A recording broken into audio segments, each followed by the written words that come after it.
been doing primarily acrylics. So after having done that for a couple years, that was what I chose to use for some chinoiserie paintings. So Yeah. what I'm doing is really a modern interpretation. So the word chinoiserie, it's a French word for Chinese art that was marketed to Europeans, which is kind of what I am, right? It's like Yes, a blend of exactly. all It's different so cultures. perfect. And I'm taking it even a step further by saying I'm not just going to duplicate whatever someone else has been doing for Mhm. decades, because every artist uses the technology available to them. So Mhm. when Europeans started buying Chinese art, they adapted to fit, the needs and the technology of the time. And I'm doing that all over again. So acrylic paint has only been around since the mid 20th century. Right. So I'm now using those like colors and textures of the acrylic paint, but with the painting style of the Chinese brush painting. Yeah. Okay, well, I have to pause to say, you have a new collection coming out of Chinoiserie Originals. So, as with the KP Art Collective, and we'll have the link in the show notes so that if you're listening and you're like, this sounds amazing, and I would love to have a gorgeous Elizabeth Alice original in my home or multiple ones. How do you approach it? Do you think more about color palette first? Are you like, I'm loving these birds, these flowers, this overall composition design? Like, what element is sort of like your starting point?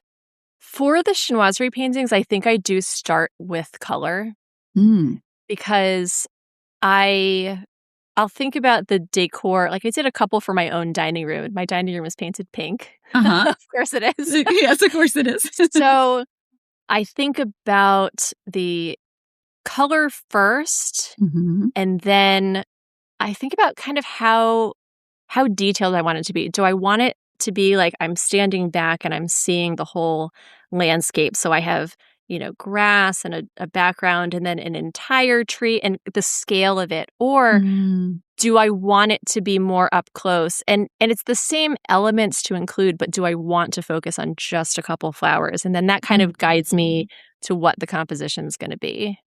Oh, yeah. Oh, that's fun. It's like, it's gonna have certain elements is what I mean. But within those elements, you get to have such creative freedom. Like, you get to each one can be its own creative free expression of what you want it to be. Yes, and for the chinoiserie, it's not like I'm looking at, an apple and I'm gonna paint Mhm. what's right in front of me, because the style is more of, like, what would a peony bush look like in a surreal dream, but make Right. it really pretty. Yes. Yes, yes, So, yes.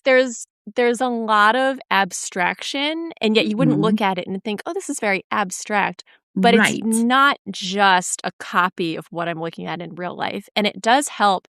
I have become more of a gardener because I Uh-huh. wanted to grow flowers to paint, but then it helps every aspect more because when I watch the flowers grow out of the ground and every day I check on them and I see how they develop, I notice things like, "Oh, at what point do they start to lean over like this?" Or, Yeah. "Oh, this branch grows in this way, and then, this piece comes out the side."